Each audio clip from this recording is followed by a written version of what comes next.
साथियों, यहाँ पर हम लोग 6वीं बीपीएससी की जो पीटी की परीक्षा 27 दिसंबर को होनी है, उसके संदर्भ में बिहार स्पेशल से संबंधित जो घटना चक्र की बिहार तथ्यसार 2021 है, इसके विभिन्न खंडों को हम लोग देख रहे हैं। तो आज की वीडियो में हम लोग बिहार के इतिहास के अंतर्गत जो बिहार से संबंधित जो प्राचीन इतिहास है उसको देखेंगे। अगले वीडियो में हम लोग मध्यकालीन इतिहास को देखेंगे और फिर आधुनिक इतिहास को देखेंगे। तो सबसे पहले हम लोग यहाँ पे प्राचीन इतिहास को देखते हैं इस वीडियो में। तो इसमें जो दिया गया है कि मुंगेर से जो है मध्य पाषाण युग के अवशेष प्राप्त हुए। पूछा जाए कि कहाँ से, बिहार में कहाँ से मध्य पाषाण युग के अवशेष प्राप्त हुए हैं, तो मुंगेर से प्राप्त हुए हैं। जबकि नव पाषाण युग के जो अवशेष हैं वो सारण जिला के चिरांद और वैशाली जिला के चेचर से प्राप्त हुए हैं। और इसके अलावा प्राचीन बिहार के इतिहास की जानकारी जो है वो अर्थवेद एवं पंचवीस ब्राह्मण में मिलती है। तो कहाँ मिलती है? अर्थवेद में और पंचवीस ब्राह्मण में मिलती है।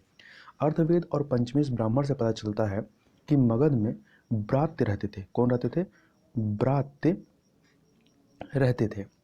किंतु ऋग्वेद में उल्लेख है कि मगध के सबसे प्राचीन वासी जो थे वो कौन थे? क्षत्रिय थे।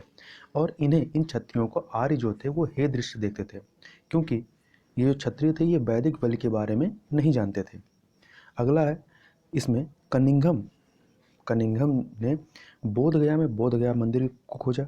और इसके अलावा उन्होंने गिरियक पहाड़ी में उत्खनन करके इंद्रशिला गुफा का पता लगाया, जिसका वर्णन, इस इंद्रशिला गुफा का वर्णन जो है ह्वेनसांग और फाहयान ने किया है। फाहयान चंद्रगुप्त द्वितीय के समय में आते हैं और ह्वेनसांग जो है आपका हर्षवर्धन के समय में आते हैं।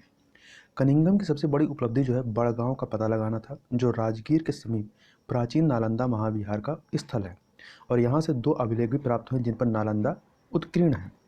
इसके अलावा कनिंघम ने बिहार शरीफ में घोषरावा गांव, कौन सा गांव? घोषरावा गांव की पहचान जो है कन्नौज के राजा यशोवर्मन द्वारा स्थापित गांव के रूप में की।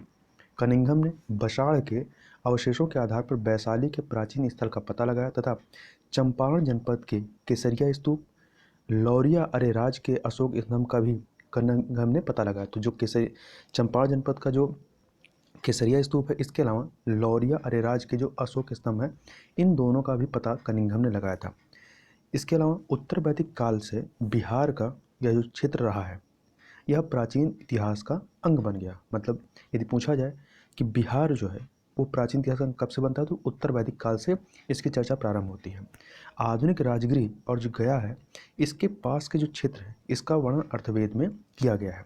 और इसके अलावा जो कोढ़ नामक बीमारी होती है, कोढ़ को हटाने वाली औषधि का जो आविष्कार है वो मगध में रहने वाली असुर माया रूप नामक प्रथम स्त्री चिकित्सक ने किया था। तो यदि कहा जाए कि प्रथम स्त्री चिकित्सक कौन थी, तो असुर माया रूप थी।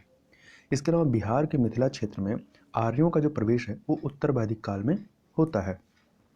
और विश्व में सबसे पहली गणतंत्रात्मक शासन पद्धति का जन्म कहाँ पे होता है, तो वो आपका वैशाली में होता है। कहाँ पे? वैशाली में, जहाँ पर ये किसके अंतर्गत था? ये यहाँ पर वैशाली जो था आपका जो लिच्छवी थे उनकी राजधानी थी। तो याद रखिएगा, विश्व में सबसे पहली गणतंत्रात्मक शासन पद्धति कहाँ जन्म होती है? वैशाली में। और इसके अलावा विदेह माधव की कहानी सतपथ ब्राह्मण में मिलती है, जिसमें विदेह माधव सरस्वती नदी के तट पर रहते थे तथा वैश्वानर का मतलब होता है अग्नि, तो वे वैश्वानर अग्नि को मुख में धारण किए हुए थे तथा घृत का नाम लेते ही अग्नि उनके मुख से बाहर आ गई तथा नदियों को जलाती हुई वो सदा नीरा, जिसको वर्तमान में बिहार में गंडक नदी के नाम जानते हैं, तो नदियों को जलाती हुई सदा नीरा के तट पर ठहर गई। विदेह माधव जो है अग्नि के पीछे पीछे अपने गुरु गौतम राहुगण के साथ सदा नीरा अर्थात गंडक नदी के तट तक आते हैं। और सदा नीरा जो नदी है, जो गंडक नदी है, ये कौशल और विदेह की सीमा थी। मतलब कौशल और विदेह की सीमा निर्धारित करने का कार्य कौन करती है? सदा नीरा या गंडक नदी। 6ठी शताब्दी ईसा पूर्व के 16 महाजनपदों में से बिहार के 3 महाजनपद, तो इन 16 महाजनपद में 3 जो है बिहार संबंधित रहे। कौन सा? मगध, वज्जी और अंग। मगध है, वज्जी है और अंग है।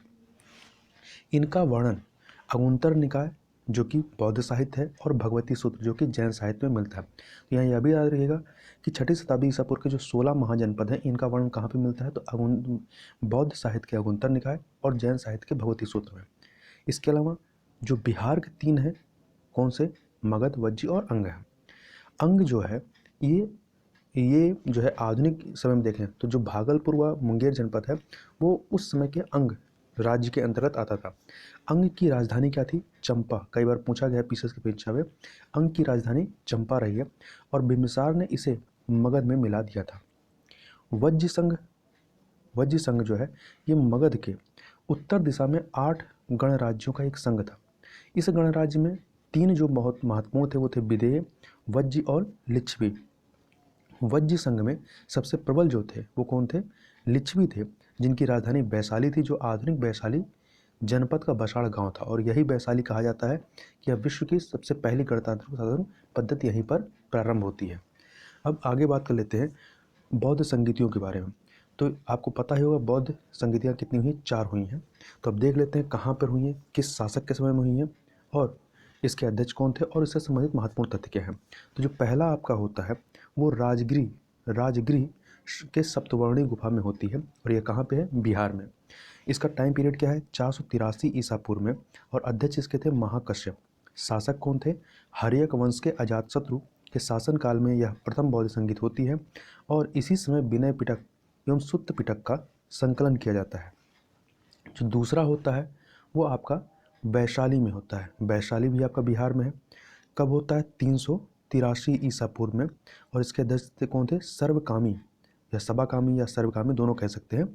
और इसके शासक मतलब इस किसका शासन पीरियड था या शासनकाल था, तो शिशुनाग वंश के कालाशोक का शासनकाल था। और इस समय बौद्ध धर्म स्थाविर एवं महासांधिक में विभाजित होता है। जो तीसरा आपका होता है ये पाटलिपुत्र में होता है। तीसरा पाटलिपुत्र में 247 ईसा पूर्व में। इसके अध्यक्ष मोगल पुत्रतुष थे और यह इस समय शासक कौन थे, तो मौर्य वंश के अशोक शासक थे। इस समय तीसरा जो पिटक है अभिधम्म पिटक, इसको जोड़ा गया।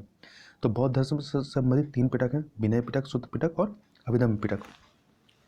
जो चौथा होता है लास्ट, वो कहाँ होता है, कश्मीर के कुंडल वन में होता है, प्रथम शताब्दी ईस्वी में। और इसके अध्यक्ष थे वसुमित्र और उपाध्यक्ष थे अश्वघोष। शासक कौन थे इस समय, तो कुषाण वंश के शासक कनिष्क थे। और इसी समय बौद्ध धर्म जो है हीनयान और महायान में विभाजित हो गया। यहाँ ध्यान रखिएगा कि जो बौद्ध संगीतियाँ इसकी जो प्रारंभ की 3 संगीतियाँ हुई हैं वो बिहार में राजगीर, वैशाली, पाटलिपुत्र में, जबकि जो चौथी हुई है वो कुंडलवन जो उनकी कश्मीर में है। अब इसके बाद ये तो बौद्ध संगीति की बात थी। अब हम लोग जैन संगीतियों की बात करें तो जैन संगीतियाँ 2 हुई हैं। अब ये 2 कौन सी हैं, पहली जो होती है आपकी पाटलिपुत्र में होती है, जहाँ पर पाटलिपुत्र में ही आपकी तीसरी बौद्ध संगीत होती है। तो जैन संगीत की जो पहली संगीत होती है संगीतियाँ होती हैं पाटलिपुत्र में 310 ईसा पूर्व में। और इसके अध्यक्ष कौन थे, स्थूलभद्र थे। इस समय शासक कौन थे, चंद्रगुप्त मौर्य थे। और इसी समय जैन धर्म जो है दिगंबर एवं श्वेतांबर में विभाजित होता है और 12 अंगों का संपादन किया जाता है। दूसरा जो होता है वो कहाँ पे होता है, बल्लवी कहाँ है, वो गुजरात में है। बल्लवी आपका गुजरात में है, यहाँ पर होता है 512 ईस्वी में। और इसके अध्यक्ष कौन थे, देवर्धि क्षमा श्रमण। और इसी समय धर्म ग्रंथों का अंतिम संकलन कर लिपिबद्ध किया गया। अब महात्मा बुद्ध के बारे में बात कर लेते हैं। तो महात्मा बुद्ध का जन्म जो है 563 ईसा पूर्व में होता है। कहाँ पे, कपिलवस्तु के लुम्बिनी में शाक्य कुल में होता है। इनकी मृत्यु 483 ईसा पूर्व में कुशीनगर में होती है। बचपन का नाम सिद्धार्थ था, पिता का नाम सुद्धोधन था, माता का नाम महामाया। चूँकि बचपन में इनकी माँ मर जाती हैं और इनकी जो सौतेली माँ है वो पालती हैं, या इनकी मौसी प्रजापति गौतमी। पत्नी इनकी कौन थी, यशोधरा थी। यशोधरा को बिंबा, गोपा और भदक्षणा के नाम से भी संबोधित किया गया है। और महात्मा बुद्ध के जो पुत्र थे इनका नाम क्या था, राहुल था। और महात्मा बुद्ध जो हैं जब इनका नाम सिद्धार्थ था, ये 29 वर्ष की अवस्था में गृह त्याग करते, अपना घर छोड़ते हैं। गृह त्याग की यह जो प्रक्रिया है इसे ही क्या कहा गया है, महाभिनिष्क्रमण कहा गया है। और 35 वर्ष की आयु में इन्हें ज्ञान की प्राप्त होती है, अर्थात 6 वर्ष की तपस्या के पश्चात। और इन्हें ज्ञान कहाँ प्राप्त होता है, तो वैशाख पूर्णिमा की रात में पीपल वृक्ष के नीचे निरंजना नदी के तट पर इनको ज्ञान की प्राप्त होती है। और ज्ञान की प्राप्त होने के बाद ये तथागत एवं बुद्ध कहलाते हैं और ये बौद्ध धर्म के संस्थापक थे। इसके अलावा बौद्ध धर्म के 3 रत्न हैं। बौद्ध धर्म के 3 रत्न कौन से हैं, बुद्ध है, धम्म है और संघ। बुद्ध, धम्म और संघ। बौद्ध धर्म के 4 आर्य सत्य हैं: दुख, दुख समुदाय, दुख निरोध, गामिनी प्रतिपदा। इसके अलावा बौद्ध धर्म में अष्टांगिक मार्गों की चर्चा की गई है। अब ये अष्टांगिक मार्ग कौन से हैं? सम्यक दृष्टि, सम्यक संकल्प, सम्यक वाणी, सम्यक कर्मांत, सम्यक आजीव, सम्यक व्यायाम, सम्यक स्मृति, सम्यक समाधि। और इसके अलावा याद रखिएगा प्रत्युत समुत्पाद। पूछा जाता है कि प्रत्युत समुत्पाद किससे संबंधित है? तो यह बुद्ध के उपदेशों का सार है, यह बौद्ध धर्म से संबंधित है। अब महावीर के बारे में बात कर लेते हैं। तो महावीर का जो जन्म है वो 599 ईसा पूर्व वैशाली के निकट कुंड ग्राम में ज्ञात्रिक कुल में, कौन से कुल में? ज्ञात्रिक कुल में इनका जन्म होता है, जबकि बुद्ध का जन्म शाक्य कुल में होता है। और इनकी मृत्यु कब होती है? 527 ईसा पूर्व में पावापुरी में होती है। इनके पिता का नाम सिद्धार्थ था, जो कि महात्मा बुद्ध का बचपन का नाम होता है। तो इनके पिता का नाम सिद्धार्थ, माता का नाम त्रिशला था। त्रिशला इनकी जो माता थी वो लिच्छवी राजकुमारी थी, और इनकी पत्नी का जो नाम था महावीर की वो यशोदा था, और इनकी पुत्री का नाम प्रियदर्शना, और इनके जो जमाता या जो दामाद थे उनका नाम जमाली था। ये 30 वर्ष की अवस्था में गृह त्याग करते हैं, और 42 वर्ष की अवस्था में इन्हें कैवल्य या सर्वोच्च ज्ञान की प्राप्त होती है। उसे इस कैवल्य कहा गया है। मतलब ये 12 वर्ष की तपस्या के पश्चात, बुद्ध जो है 6 वर्ष तपस्या करते हैं, ये 12 वर्ष करते हैं। इनको ज्ञान की प्राप्ति कहाँ होती है? तो जृंभिक ग्राम है, जृंभिक ग्राम के निकट ऋजुपालिका नदी के किनारे साल वृक्ष के नीचे इन्हें ज्ञान प्राप्त हुआ था। कैवल्य प्राप्त होने के बाद, मतलब ज्ञान प्राप्त होने के बाद, इन्हें केवलिन, जिन मतलब होता है विजेता, अहर्त मतलब योग्य होता है, एवं निग्रंथ मतलब बंधन रहित। तो केवलिन, जिन, अहर्त और निग्रंथ कहलाते हैं। जबकि जो बुद्ध थे वो क्या कहलाते हैं? वो तथागत और बुद्ध कहलाते हैं। जैन धर्म में जो है 24 तीर्थंकर थे। कितने? 24 तीर्थंकर रहे हैं, और ये 24वें तीर्थंकर थे। जैन धर्म के 3 रत्न जो हैं, 3 रत्न हैं कौन से? सम्यक दर्शन, सम्यक ज्ञान, सम्यक चरित्र। जैसे कि बौद्ध धर्म में 3 रत्न थे, बुद्ध, धम्म और संघ। तो यहाँ पे भी 3 रत्न हैं, सम्यक दर्शन, सम्यक ज्ञान, सम्यक चरित्र।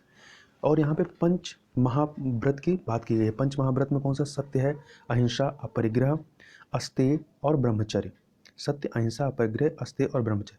इसमें जो 5वां व्रत ब्रह्मचर्य है ये महावीर के द्वारा दिया गया, जबकि जो शेष 4 हैं सत्य, अहिंसा, अपरिग्रह, अस्तेय, ये पार्श्वनाथ के द्वारा प्रतिपादित किया गया है। इसके अलावा जैन धर्म से संबंधित सिद्धांत है शादवाद या अनेकांतवाद या सप्तभंगी। इसको ज्ञान की सापेक्षता का सिद्धांत कहा जाता है। तो याद रखिएगा शादवाद या अनेकांतवाद या सप्तभंगी ये जैन धर्म से संबंधित है, जबकि आपका जबकि प्रत्युत समुत्पाद जो है वो बौद्ध धर्म से संबंधित है। आगे चलते हैं। अगला है मगध साम्राज्य के उत्कर्ष के बारे में बात कर लेते हैं।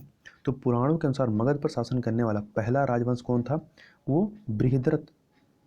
यदि आप पुराणों में जाएंगे तो वहाँ पे क्या मिलता है? बृहद्रथ वंश जो था पहला वंश होता है, और जरासंध जो है इसी वंश का शासक था, जिसका विवरण महाभारत में भी मिलता है। भीम इसी जरासंध को मारते हैं।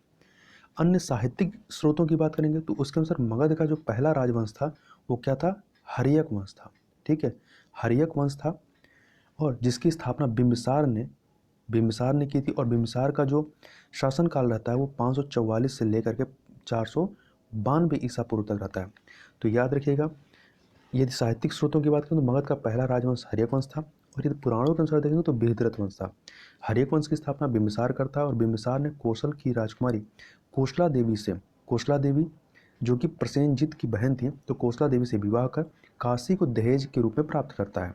इसके अलावा उसने वैशाली की राजकुमारी चलन्ना से भी विवाह किया, और बिंबिसार ने अंग नरेश ब्रह्मदत्त को जीत कर अंगराज को मगध में मिला लेता है, और उसका अवंती के शासक चंड प्रदोत के साथ युद्ध होता है। और कालांतर में प्रदोत के ये जो चंड प्रदोत रहता है इसके इलाज के लिए उसने अर्थात बिंबिसार ने अपने वैद्य जीवक को भेजता है, और बिंबिसार जो है ये महात्मा बुद्ध का अनुयायी था। इस प्रकार से बिंबिसार बौद्ध धर्म को मानने वाला था।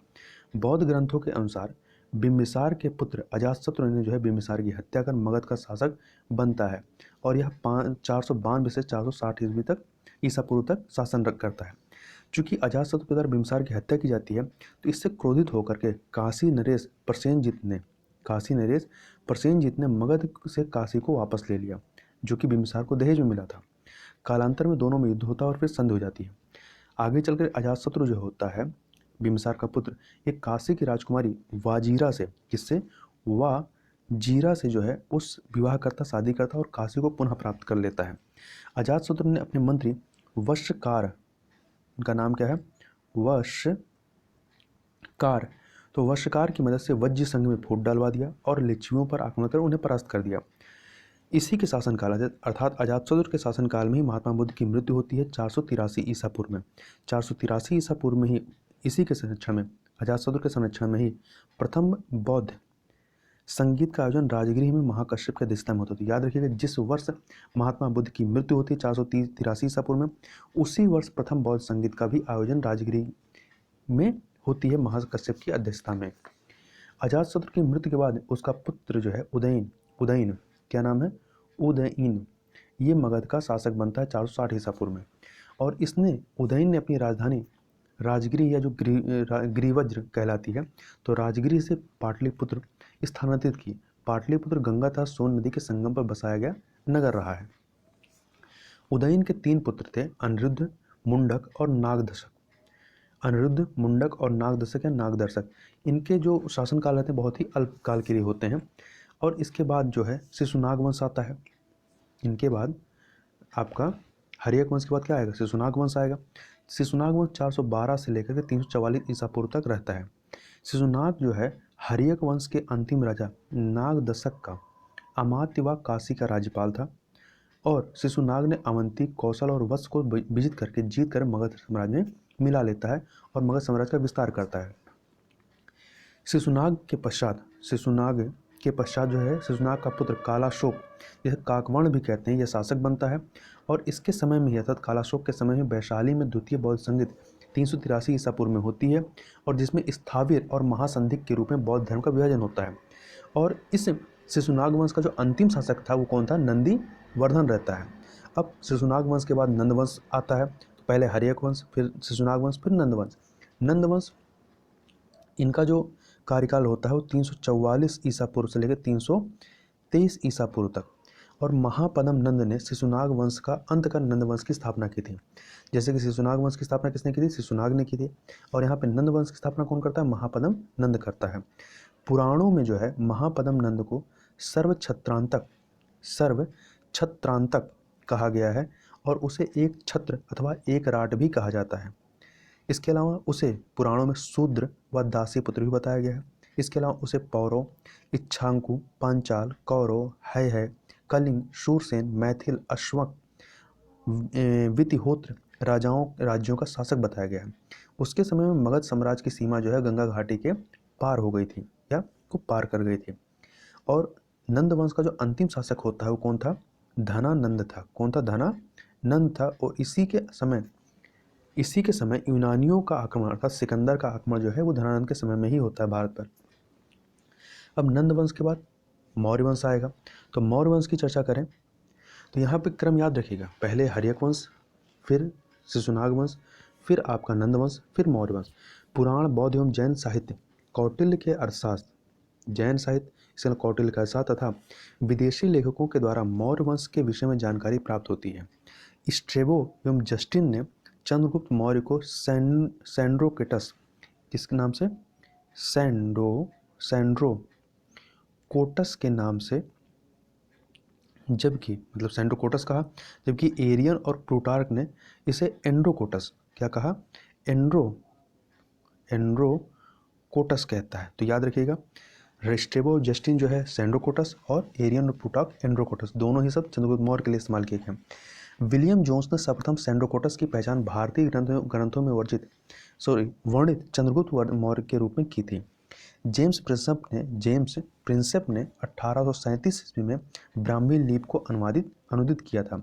इसके अलावा 326 ईसा पूर्व में मकदूनिया अर्थात यूनान का शासक सिकंदर का भारत पर आक्रमण होता है, और सिंधु नदी को पार करके सिकंदर जो झेलम, जिसका एक दूसरा नाम बितिस्ता भी है, तो झेलम नदी के तट तक आ जाता है, और यहीं उसका पोरस से युद्ध होता है, जिसे बितिस्ता या हाइडेस्पीच का युद्ध कहते हैं। क्या कहते हैं, बितिस्ता का युद्ध या हाइडेस्पीच का युद्ध। तो पोरस और आपका किसके बीच में, सिकंदर के बीच में होता है। ब्यास नदी के तट पर सिकंदर की सेना जो है आगे बढ़ने से इनकार कर देती है, और ब्यास नदी से ही नंद साम्राज्य की सीमा आरंभ होती है। उस समय नंद वंश का शासक कौन था, शासक धनानंद था। और सिकंदर जो है भारत में कितने महीने तक रहता है, तो 19 महीने तक भारत में निवास रहता है। इसके बाद चंद्रगुप्त मौर्य की बात करें, चंद्रगुप्त मौर्य का जो शासनकाल रहा है वो 323 ईसा पूर्व से लेकर 298 ईसा पूर्व तक रहता है। चंद्रगुप्त मौर्य अपने गुरु चाणक्य की सहायता से धनानंद की पर को पराजित कर चंद्रगुप्त जो है मगध का शासक बनता है। 305 ईसा पूर्व के आसपास सेलुकस निकेटर से 305 ईसा पूर्व के आसपास तो सेलुकस निकेटर से चंद्रगुप्त मौर्य का युद्ध होता है। तो युद्धोपरांत हुई संधि से इसमें चंद्रगुप्त मौर्य क्या है विजित होता है। तो चंद्रगुप्त मौर्य जिसमें संधि होती है, चंद्रगुप्त मौर्य को एरिया जिसे काबुल के नाम से जानते हैं, अराकेशिया कंधार, जेड्रोसिया मकरान का नाम है, और पेरी पे मिसदाई यह हैरात का क्षेत्र प्राप्त होता है। साथ ही यूनानी राजकुमारी जो सेलुकस निकेटर की पुत्री रहती है उससे इसका विवाह भी होता है, जिसका नाम हेलेना था। सेलुकस निकेटर ने अपने राजदूत मेगास्थनीज को चंद्रगुप्त के दरबार में भेजता है, और मेगास्थनीज ने ही इंडिका नामक पुस्तक की रचना की थी, जिससे में जो है उस मौर्य काल के समय के सामाजिक और राजनीतिक परिदृश्य के बारे में पता चलता है। जीवन के अंतिम समय में चंद्रगुप्त जो है अपने पुत्र बिम्बिसार को सत्ता सौंपकर जैन मुनि भद्रबाहु के साथ श्रवण बेलगोला, ये कर्नाटक में है, यहाँ पर वो चला जाता है और वहीं पर सल्लेखना क्या होती है, एक उपवास की विधि होती है जैन धर्म में, तो सल्लेखना विधि से अपने प्राण त्याग देता है। तो इस प्रकार से चंद्रगुप्त मौर्य जो है अंतिम समय जैन धर्म को स्वीकार करता है या जैन धर्म को मानता है। इसके बाद चंद्रगुप्त मौर्य के बाद कौन आता है, बिंदुसार आता है, इसका पुत्र। तो बिंदुसार जो है यह 298 से लेकर के 272 ईसा पूर्व तक रहता है। बिंदुसार के को जो है अमित्रघात, भद्रसेन एवं सिंहसेन आदि भी कहा जाता है। कई बार पूछा जाता है कि किसको अमित्रघात भी कहा जाता है, तो बिंदुसार को कहा जाता है। और याद रखिएगा महापद्म नंद को क्या कहा जाता है, सर्वछत्रांतक भी कहा जाता है। और बिंदुसार के समय में सीरिया के शासक एंटियोकस का राजदूत डायमेकस तथा मिस्र के शासक टालमी द्वितीय, फिलाडेल्फस का राजदूत डायोनुसियस जो है वो मौर्य दरबार में आते हैं। बिंदुसार जो है आजीविक संप्रदाय का अनुयायी था, जबकि इसका पिता चंद्रगुप्त मौर्य जो है वो जैन धर्म का अनुयायी था। अब इसके बाद जो है अशोक आता है। अशोक 272 से लेकर के 232 ईसा पूर्व तक सिंहासन पर बैठने के 4 वर्ष बाद अर्थात 269 ईसवी ईसा पूर्व में यह राज्याभिषेक कराता है, और राज्याभिषेक से पूर्व यह उज्जैन का राज्यपाल था। कहाँ का, उज्जैन का। 261 ईसा पूर्व में राज्याभिषेक के चौथे वर्ष कलिंग विजय करता है, और सिंगली अनुश्रुतियों के अनुसार ग्रोथ के प्रवचन से अशोक ने बौद्ध धर्म अपनाया और मोगल पुत्र तिष्य का शिष्य बनता है। और इससे पूर्व यह अशोक जो है यह शैव धर्म को मानने वाला था। इसके अलावा राज्याभिषेक के 10वें वर्ष उसने बोध गया की यात्रा की तथा 14वें वर्ष धम्म महामात्रों की नियुक्ति करता है, और 20वें वर्ष लुम्बिनी जाता है। तो 10वें वर्ष जो है राज्याभिषेक के 10वें वर्ष बोध गया जाता है, 14वें वर्ष धम्म महापात्रों की नियुक्ति करता है, और 20वें वर्ष लुम्बिनी गया, और उसे लुम्बिनी को उल्लीवक ऐसे लिखेंगे, उल्लीवक, या इससे हिंदी में दूसरा इसका वर्ड क्या होता है, करमुक्त। तो करमुक्त घोषित करता था, जो एक प्रकार का जो कर था जिसे भाग कहते हैं उसे घटा करके 1/8 कर देता है। तो ये तो था इनके बारे में। अब अशोक के जो अभिलेख रहे हैं, अशोक के अभिलेखों की चर्चा कर लेते हैं। तो अशोक के अभिलेखों में शहबाजगढ़ी एवं मानसेहरा जो कि पाकिस्तान में दोनों स्थित हैं, इनके अभिलेख खरोष्टी लिपि में उत्कीर्ण हैं। इसके अलावा तक्षशिला से अरामेइक लिपि में उत्कीर्ण अभिलेख से सरेकुना से यूनानी तथा अरामेइक लिपियों में उत्कीर्ण अभिलेख प्राप्त होते हैं। अशोक का इतिहास भी हमें इन्हीं अभिलेखों से प्राप्त होता है तथा अभी तक अशोक के 40 अभिलेख जो हैं वो प्राप्त हो चुके हैं। अशोक के बृहद शिलालेखों की बात करें तो इसमें कहाँ पाए गए, धौली या उड़ीसा के पुरी जिले में स्थित है, शहबाजगढ़ी पाकिस्तान के पेशावर में स्थित है, मानसेरा यह पाकिस्तान के हजारा जिले में स्थित है, कालसी यह वर्तमान में उत्तराखंड के देहरादून में स्थित है, जौगढ़ या उड़ीसा के जौगढ़ में स्थित है। तो आपका धौली और जौगढ़ दोनों ही उड़ीसा में है। सोपारा या महाराष्ट्र के ठाणे जिले में स्थित है, एरा गुड्डी यह आंध्र प्रदेश के कर्नूल जिले में स्थित है, गिरनार यह गुजरात के काठियावाड़ में जूनागढ़ के पास स्थित है। चूँकि अशोक के लघु शिलालेखों की बात करें तो उसमें ब्रह्मगिरी यह मैसूर के चित्रदुर्ग में स्थित है, सिद्धपुर यह ब्रह्मगिरी से 1 मील उत्तर पूर्व में स्थित है, जतिंग रामेश्वर यह ब्रह्मगिरी से 3 मील उत्तर पूर्व में स्थित है, अहरोरा यह उत्तर प्रदेश के मिर्जापुर जिले में स्थित है, शारो मारो यह मध्य प्रदेश के शहडोल जिले में स्थित है, यह कर्नाटक के बेल्लारी जिले में स्थित है। रूपनाथ यह मध्य प्रदेश के जबलपुर जिले में स्थित है, जबकि गुर्जरा यह मध्य प्रदेश के दतिया जिले में स्थित है। और भाबरू यह राजस्थान के जयपुर जिले में स्थित है। मास्की यह रायचूर जिले में स्थित है। बौद्ध धर्म के प्रचार हेतु अशोक ने दूतों एवं प्रचारकों को विदेश भेजा तथा अपने दूसरे और 13वें शिलालेख में उसने उन देशों का नाम लिखवाया जहां दूत भेजे गए थे। इसके अलावा इसके मौर्य साम्राज्य के दक्षिण सीमा पर स्थित जो राज्य थे कौन से, चोल, पांड्य, शालिपुत्र, केरल पुत्र एवं ताम्रपर्णी बताए गए हैं। अब अशोक के लघु शिलालेखों की बात कर लें, लघु स्तंभ लेख की बात करेंगे। तो सम्राट अशोक की राजकीय घोषणाएं जिन स्तंभों पर उत्कीर्ण हैं उन्हें लघु स्तंभ लेख कहा गया है। और महत्वपूर्ण अभिलेख जो है इन निम्न स्थानों पर पाए गए, जैसे कि सांची में मध्य प्रदेश के रायसेन जिले में है ये, सारनाथ यह उत्तर प्रदेश के वाराणसी जिले में है, रुम्मिनदेई नेपाल के तराई में, कौशाम्बी यह प्रयागराज अर्थात पूर्व का जो इलाहाबाद है उसके निकट स्थित है, निगली सागर नेपाल के तराई में, वैशाली यह बिहार में स्थित है। और वैशाली का ये जो स्तंभ लेख है इस पे जो शीर्ष है वो सिंह शीर्ष है, ठीक है, शेर बना हुआ और ये लेख रहित है, वैशाली वाला ये लेख रहित है। अब अशोक के गुहा लेख की बात कर लेते हैं। तो दक्षिण बिहार के गया जिले में स्थित बराबर नामक 3 गुफाओं की दीवारों पर अशोक के उत्कीर्ण लेख प्राप्त होते हैं। इन सभी की भाषा प्राकृत तथा ब्राह्मी लिपि है। केवल 2 अभिलेखों में शहबाजगढ़ी तथा मानसेहरा जो कि पाकिस्तान में है, इसके लिए ब्राह्मी न होकर खरोष्टी है। और खरोष्टी में क्या होता है, यह लिपि जो खरोष्टी लिपि होती है दाईं से बाईं ओर लिखी जाती है। इसके अलावा तक्षशिला से अरामाइक लिपि में लिखा एक भग्न अभिलेख कंधार के पास सरेकुना नामक स्थान से यूनानी तथा अरामाइक दुभाषीय अभिलेख प्राप्त होते हैं। अब अशोक की स्तंभ लेख की बात करें तो अशोक के स्तंभ लेखों की संख्या कितनी है, वो टोटल है आपकी 7। कितनी है, 7, जो कि 6 भिन्न भिन्न स्थानों में पाषाण स्तंभों पर उत्कीर्ण किए गए हैं। इन स्थानों के नाम क्या है, कौशाम्बी स्तंभ लेख, यहाँ पे इलाहाबाद, यहाँ का जो स्तंभ लेख है उसे इलाहाबाद में अकबर के द्वारा लगाया गया था। दिल्ली टोपारा स्तंभ लेख, यह स्तंभ लेख प्रारंभ में उत्तर प्रदेश के सहारनपुर जिले में पाया गया था और यह मध्ययुगीन सुल्तान फिरोज शाह तुगलक द्वारा दिल्ली लाया गया और इस पर अशोक के 7 अभिलेख उत्कीर्ण है। जबकि दिल्ली मेरठ स्तंभ लेख, यह स्तंभ लेख भी पहले मेरठ में था जो बाद में फिरोज तुगलक के द्वारा दिल्ली लाया गया। लौरिया अरराज तथा लौरिया नंदनगढ़ स्तंभ लेख, यह स्तंभ लेख बिहार राज्य के चंपारण जिले में स्थित है। रामपुरवा स्तंभ लेख, तो यह चंपारण बिहार के चंपारण में स्थित है।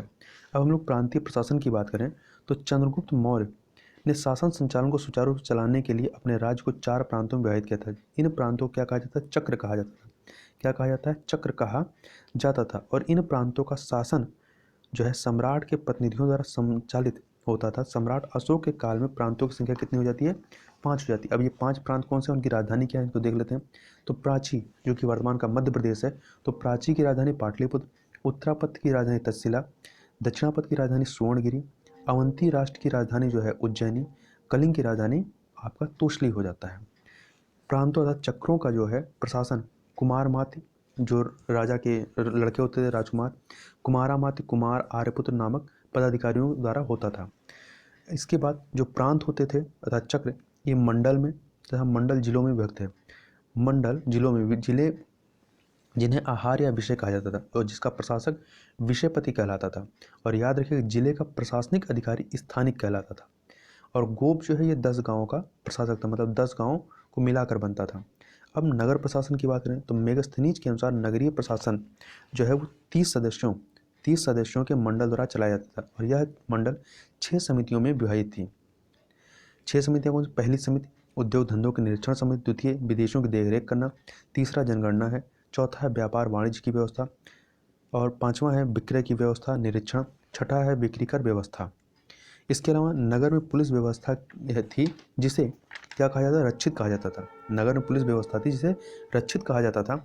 और यूनानी स्रोतों में वर्णित अधिकारी एग्रोनोमोई ये जिलाधिकारी के लिए प्रयुक्त होता था और एंटीनोमोई ये नगर आयुक्त के लिए। याद रखिएगा एग्रोनोमोई है तो जिलाधिकारी है और एंटीनोमोई है ये नगर आयुक्त है। सैन्य व्यवस्था की बात करें तो सैन्य व्यवस्था 6 समितियों में विभक्त थी जो सैन्य विभाग द्वारा निर्दिष्ट थी। प्रत्येक समिति में 5 सैन्य विशेषज्ञ होते थे और इसमें पैदल सेना, अश्वसेना, गज सेना, रथ सेना और नौसेना की व्यवस्था थी। सैनिक प्रबंधन का सर्वोच्च अधिकारी जो है वो क्या कहलाता था, अंतपाल कहलाता था। क्या, अंतपाल कहलाता था। और यह सीमांत क्षेत्रों का भी व्यवस्थापक होता था।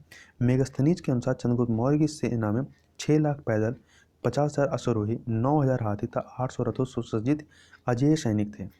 अशोक के परवर्ती मौर्य सम्राट, मतलब अशोक के बाद जो इनके वंशज आते हैं उनके बारे में बात करें तो मगध सम्राट के महान महान मौर्य सम्राट अशोक की मृत्यु 332 ईसा पूर्व में होती है और अशोक के उपरांत अगले 5 दशक तक उनके निर्बल उत्तराधिकारियों द्वारा शासन संचालित करते रहते हैं।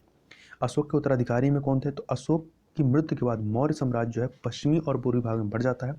पश्चिमी भाग पर अर्थात जैसे आपका गुजरात है तो पश्चिमी भाग पर कुणाल शासन करता था, जबकि पूर्वी भाग पश्चिम बंगाल के साइड में आपका संप्रति का शासन था। किसका था? संप्रति का शासन था। लेकिन 180 ईसा पूर्व तक पश्चिमी भाग पर, जिधर गुजरात है उधर पश्चिमी भाग पर बैक्टीरिया तथा यूनानियों का पूर्ण अधिकार हो गया तथा पूर्वी भाग पर दशरथ का राज्य हो जाता है। अंतिम मौर्य सम्राट भीदरथ की हत्या उसके सेनापति पुष्यमित्र शुंग ने कर दी और इसे मौर्य साम्राज्य समाप्त होता और हत्या करके पुष्यमित्र ने शुंग वंश की स्थापना करता है। तो मौर्य वंश के बाद कौन आता है? शुंग वंश आते हैं। मौर्य शासक भीदरथ की हत्या कर उसका सेनापति पुष्यमित्र शुंग जो है वो 184 ईसा पूर्व में मगध का शासक बनता है और इसकी उपाधि क्या थी? आपका पुष्यमित्र शुंग की सेनानी थी। क्या थी? सेनानी थी और इसने यवन आक्रमण को विफल किया था। पुष्यमित्र ने 2 अश्वमेध किए और इसके पुरोहित कौन थे? पतंजलि थे। और उसके बाद उसका पुत्र अग्निमित्र जो है वो शासक बनता है और इसी अग्निमित्र और मालविका से जुड़ी कहानी पर महाकवि कालिदास ने मालविका अग्निमित्रम नामक नाटक की रचना की। इसके अलावा देवभूत जो होता है वो शुंग वंश का अंतिम शासक था। कंडव वंश की बात करें तो कंडव वंश जो है देवभूत के मंत्री वसुमित्र, देवभूत शुंग वंश का अंतिम शासक देवभूत के मंत्री वसुमित्र ने उसकी हत्या कर कंडव वंश की नींव डाली, अर्थात आपकी सातवाहन वंश की नींव डाली और सुशर्मा इस वंश का आखिरी शासक था। अब इसके बाद कुषाण वंश आते हैं, ये विदेशी थे। तो कनिष्क ने पाटलिपुत्र को विजित कर अश्वघोष को अपने साथ ले गया। ठीक है, अश्वघोष को अपने साथ ले गया। याद रखिए कुषाणकालीन जो नागार्जुन हुए ये नालंदा के एक प्रसिद्ध रसायनविद थे। प्रयोगशाला में किए जाने वाले उपकरण बीकर आपने देखा होगा इस प्रकार से गोल सा होता है, तो बीकर का आविष्कार नागार्जुन ने किया था। कुषाण साम्राज्य के बाद पाटलिपुत्र पर लिच्छवियों का शासन रहता है। अगला है गुप्त वंश। गुप्त वंश की बात करें तो समुद्रगुप्त का प्रयाग प्रशस्त, कुमारगुप्त का विलसंड स्तंभलेख तथा स्कंदगुप्त का भीतरी स्तंभलेख के आधार पर निष्कर्षतः इस वंश के प्रथम शासक श्रीगुप्त थे, जिसकी उपाधि महाराज थी और इसके उत्तराधिकारी घटोत्कच थे। तो श्रीगुप्त जिनकी उपाधि महाराज थी, फिर घटोत्कच आते हैं।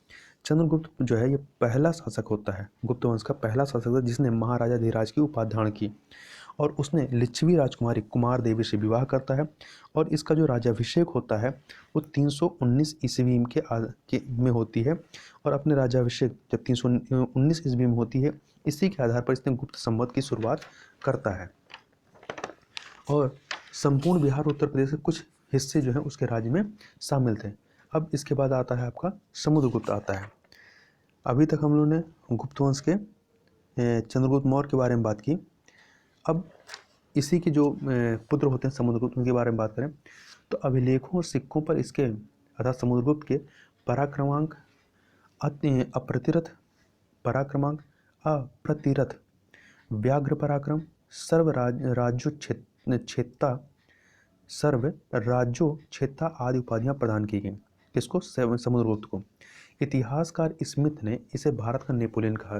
तो पूछा जाता है कि भारत का नेपोलियन किसे कहा गया है? तो समुद्रगुप्त को।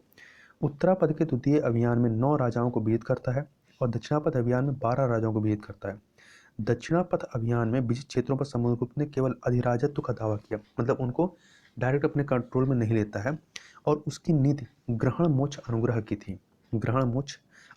थी, इसके अलावा अशोक के स्तंभ इलाहाबाद स्तंभ लेख पर समुद्रगुप्त की प्रशस्ति उसके संधि विग्रहिक एवं राजकवि हर्षिणी ने लिखा है। जो इलाहाबाद का स्तंभ लेख है वो समुद्रगुप्त का जो क्या कहते हैं राजकवि हर्षिणी रहता है उसके द्वारा उस स्तंभ लेख को लिखा गया है।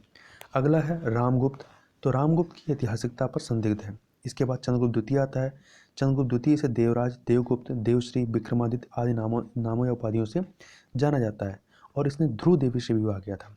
दिल्ली के मेहरौली स्थित लौह स्तंभ लेख पर चंद्र शासक द्वारा सिंधु के पार बहलिकों और पूर्व में बंग शासकों पर विजय का वर्णन मिलता है।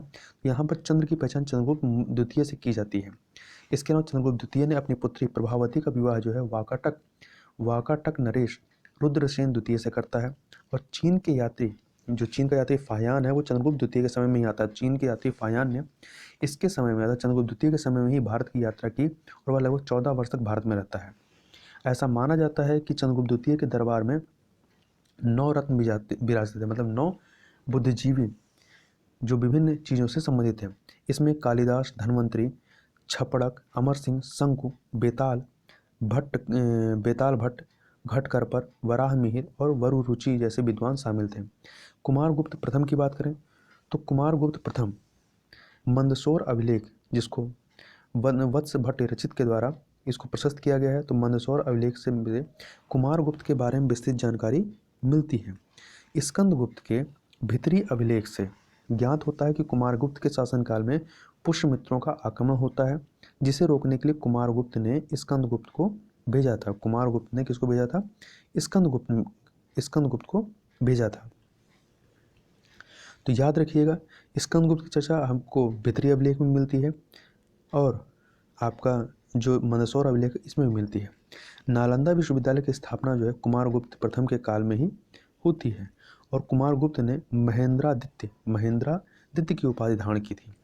अब कुमारगुप्त के बाद स्कंदगुप्त आते हैं, तो जूनागढ़ अभिलेख से पता चलता है कि स्कंदगुप्त ने मलेच्छों अर्थात हूणों को मलेच्छ कहा गया है, तो हूणों के आक्रमण को विफल कर देता है। इसके अलावा स्कंदगुप्त ने सुदर्शन झील का पुनरुद्धार कराया था। सुदर्शन झील की स्थापना कौन कराता है? चंद्रगुप्त मौर्य के द्वारा कराया जाता है। और कहोम अभिलेख, कौन सा अभिलेख? कहोम अभिलेख जो है, इसके अनुसार उसकी अर्थात आपका स्कंदगुप्त की उपाधि जो है सक्रादित्य थी और आपका स्कंदगुप्त ने चीन में अपना राजदूत भी भेजा था। अब गुप्त काल के उत्तरार्ध की बात करते हैं, जब इनका राज्य जो है वो विघटित होने लगता है। तो चीनी यात्री शुंगियुन ने 515 से लेकर 520 ईस्वी में भारत की यात्रा की थी और इसके बाद वैनशांग 629 से लेकर 645 तथा 16 वर्षों तक भारत में रहता है। यहाँ याद रखिएगा, सबसे पहले फाहियान आते हैं आपके चंद्रगुप्त द्वितीय के समय में, फिर चीनी यात्री शुंगियुन आते हैं और फिर हेनसांग आता है। स्कंदगुप्त के बाद पुरुगुप्त, कुमारगुप्त द्वितीय, बुद्धगुप्त, नरसिंहगुप्त, बालादित्य, वैन्यगुप्त, कुमारगुप्त तृतीय ने शासन किया तथा विष्णुगुप्त वंश, जो विष्णुगुप्त रहता है, ये गुप्त वंश का अंतिम शासक था जिसने मगध पर शासन किया था। अब गुप्त वंश के साथ ही मगध साम्राज्य का अंत भी हो जाता है। अब आपका गुप्त वंश के बाद पाल वंश आता है। पाल वंश की चर्चा कर लेते हैं। तो पाल वंश का संस्थापक गोपाल था, 750 ईस्वी में इसकी स्थापना करता है और 750 से 770 तक ये जो है शासक रहता है। और यह जिसे बिहार जो है उसके राज्य में शामिल था। जो बिहार जो है वर्तमान का, ये पाल वंश के शासक गोपाल के राज्य में शामिल था। गोपाल ने अदोन्तपुरी महाविहार और विश्वविद्यालय की स्थापना की, जो बिहार शरीफ नालंदा जिले में स्थित है। तो याद रखिएगा, ओदंतपुरी महाविहार और विश्वविद्यालय की स्थापना कौन करता है? तो गोपाल के द्वारा। और कहाँ स्थित? तो नालंदा जिले के बिहार शरीफ में स्थित है। और यह महाविहार जो है ये हिरण्य प्रभात वर्मन पर पंचानन नदी के किनारे स्थित है। हिरण्य प्रभात पर्वत पर पंचानन नदी के किनारे स्थित है। अब पाल वंश के ही अगले जो शासक रहते हैं गोपाल पर, धर्मपाल की बात कर लेते हैं। तो धर्मपाल 770 से लेकर 810 ईस्वी तक रहते हैं। धर्मपाल के समय में त्रिपक्षीय संघर्ष शुरू होता है कन्नौज को लेकर के। कन्नौज पर अधिकार करने के लिए त्रिपक्षीय संघर्ष चालू होता है प्रतिहार नरेश, राष्ट्रकूट और आपका चोलों के बीच में, पाल वंश के बीच में चलता है। ठीक है, प्रतिहार, राष्ट्रकूट और पाल वंश के बीच में। ध्रुव के ये जो धर्मपाल रहता है, ध्रुव के दक्षिण लौटने पर धर्मपाल ने कन्नौज पर आक्रमण कर इंद्रायुध को परास्त कर अपने समर्थक चक्रायुध को कन्नौज के सिंहासन पर बैठा देता है। धर्मपाल के समय में ही जो है वो प्रतिहार शासक नागभट्ट द्वितीय, धर्मपाल के समय में ही प्रतिहार शासक नागभट्ट द्वितीय, जो कि वत्सराज का पुत्र रहता है, इसने मुंगेर तक का क्षेत्र कुछ समय के लिए विजित कर लिया था। धर्मपाल ने विक्रमशिला विश्वविद्यालय की स्थापना की तथा बौद्ध विहारों का निर्माण कराता है। तो याद रखिएगा, विक्रमशिला विश्वविद्यालय की स्थापना कौन कराता है? तो धर्मपाल कराता है। जबकि नालंदा विश्वविद्यालय की स्थापना कौन कराता है? तो कुमारगुप्त प्रथम कराता है। कुमारगुप्त प्रथम कराता है।